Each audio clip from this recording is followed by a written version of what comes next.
முதலமைச்சர் விஜய் அவரோட அப்பாவா இருக்கக்கூடிய எஸ்.ஏ. சந்திரசேகருக்கு ரீசெண்டா நடந்த இண்டிபெண்டன்ஸ் நிகழ்ச்சியில த்ரிஷா அவங்க கலந்துக்கிட்டு சுத்தமா பிடிக்கல அப்படிங்கிற மாதிரியும், த்ரிஷா வந்து இவங்க 2 பேர்ட்டயும் வணக்கம் சொல்லி பேசும்போது, ஷோபா அவங்க மட்டும் தான் சரியா பேசியிருக்காங்க.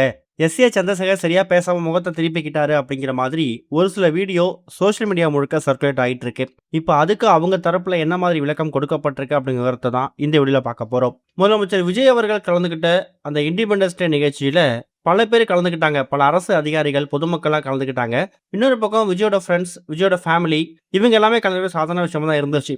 ஆனா, முதலமைச்சர் விஜய் அவரோட ஒரு வெல்விஷரா, ஒரு ஃப்ரெண்டா இருக்கக்கூடிய த்ரிஷா அவங்க கலந்துக்கிட்ட விஷயம் தான் பல சர்ச்சையை ஏற்படுத்தியிருக்கு. பல அரசியல் கட்சி தலைவர்கள் இத பத்தி சர்ச்சையான கருத்துக்களை தெரிவிச்சு, அதுவும் சோசியல் மீடியா முழுக்க ரொம்ப வைரலா பரவ ஆரம்பிச்சிருக்கு. இந்த மாதிரி சூழ்நிலையில முதலமைச்சர் விஜய் அவர்களோட அப்பா, அம்மா பக்கத்துல த்ரிஷா அவங்க உட்கார்ற மாதிரியான ஏற்பாடுகள் செய்யப்பட்டிருக்கிறதாவும், த்ரிஷா அவங்க பக்கத்துல த்ரிஷாவோட அம்மாவும் இந்த ஃபங்ஷன் அட்டெண்ட் பண்றதுக்கு போயிருக்காங்க. அப்ப த்ரிஷா முதலமைச்சர் விஜயோட அப்பா, அம்மா கிட்ட பேசும்போது, அம்மா ஷோபா மட்டும் தான் சரியா முகம் கொடுத்து பேசியிருக்காங்க.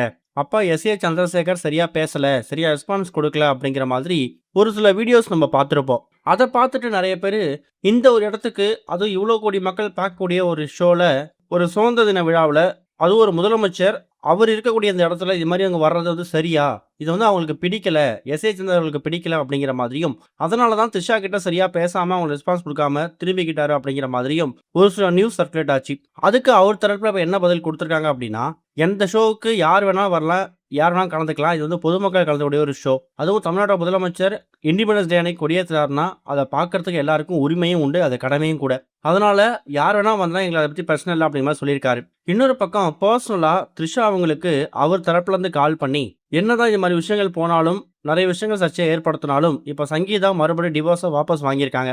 அவங்க 2 பேரும் மறுபடியும் சேர்ந்து வாழ்றதுக்கான ஒரு வழி ஏற்பட போகுது. இந்த மாரி சிச்சுவேஷன்ல நீங்க வந்து மறுபடியுமே பொது நிகழ்ச்சியில ஒண்ணா கலந்துக்கிறது, அப்பியர் ஆகுறது, இது எல்லாமே வந்து என் மகன் விஜய்க்கும் இந்த தமிழ்நாட்டோட முதலமைச்சர் அப்படிங்கிறதால கண்டிப்பா ஒரு அவப்பெயர் ஏற்பட வாய்ப்பு இருக்குது. அதே மாதிரி மருமகள் சங்கீதாவும் இப்பதான் கொஞ்சம் இறங்கி வந்திருக்காங்க. மறுபடியும் அவங்க குடும்பத்துக்குள்ள ஏதாவது ஒரு பூகம்பத்தை வெடிச்சு, அவங்க 2 பேரும் பிரிஞ்சு வாழ்றாங்க அப்படிங்கும்போது, அது ரொம்ப மனக்கசப்பையும், கஷ்டத்தையும் ஏற்படுத்தும். அவங்க 2 பேரையும் ஒண்ணு சேர்க்கறதுக்கு, டிவோர்ஸ வந்து வாபஸ் வாங்க வைக்கிறதுக்கு நாங்க நெறைய போராடியிருக்கோம். உங்கள பொறுத்தவரைக்கும் நீங்க 2 பேரும் நல்லா ஃப்ரெண்ட்ஸா இருக்கீங்க, வெல் விஷா இருக்கீங்க. அது எங்களுக்கு புரியுது. ஆனா பார்க்கிறவங்களுக்கு அது அப்படி தோணுமான்னு தெரியல. பொது நிகழ்ச்சிகள ஒண்ணா அப்பியர் ஆகுறத மட்டும் கொஞ்சம் குறைச்சுக்கிட்டா கரெக்ட்டா இருக்கும்.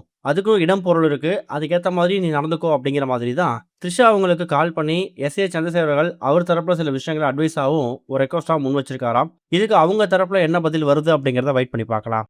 இதுவரைக்கும் கனெக்டிங் டிவிக்கு சப்ஸ்கிரைப் பண்ணனா மறக்காம சப்ஸ்கிரைப் பண்ணிக்கங்க. உடனடி அப்டேட்ஸ் பெறுவதற்கு நோட்டிஃபிகேஷன் பெல்லையும் கிளிக் பண்ணிக்கங்க.